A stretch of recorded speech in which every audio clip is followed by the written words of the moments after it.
E aí, galerinha, hoje eu vou mostrar como fazer farms para você começar a fazer.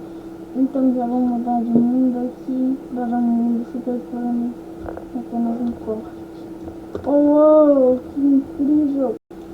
E aí, galerinha, hoje eu vou aqui mostrar uma forma que eu acabei de fazer e que o OBS não gravou o vídeo, só ficou com a tela. Mas é assim, ó.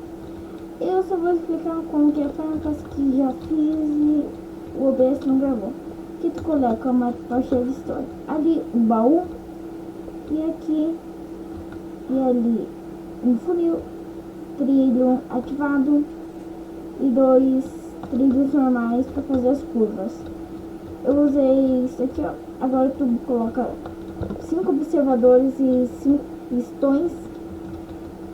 Onde fica os pistões tu coloca qualquer bloco e redstone em cima desses blocos. Daí tu coloca 5 bambus e tá pronto. Essa coisinha aqui, ó, tá vendo aqui, ó?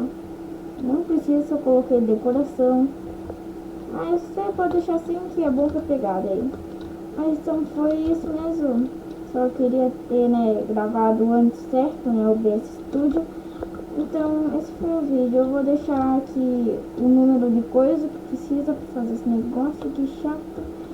Então esse foi o vídeo e tchau. Meu. E aí, galerinha, como que eu disse que eu ia mostrar tudo aqui, né? Quais são os negócios, os blocos. Eu vou falar, é isso daqui, ó. O Minecraft com o funil vai aqui, tá? Só tinha que desligar pra não dar muito som alto, mas ainda. Ó, você tem que ainda um bom ainda. Não tá funcionando caso que nem tipo desligar pra não fazer barulho. Ó, aqui tá 43 vídeos normais, mas pode ser qualquer vídeo que tu quiser. Isso daqui é um vídeo polido pra ficar melhor no vídeo, pra vocês saberem o bloco. E eu coloquei pedregulho pra ficar um pouco mais acessível. Pendizito.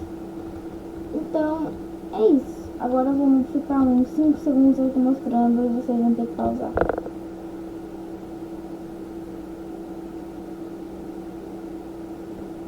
É isso, foi o videozinho, né? Isso aqui só foi uma parte pra mostrar o que tu vai ter que usar, né? Mas esse foi o vídeo e tchau. Só que eu já falei isso, então tchau pra essa parte.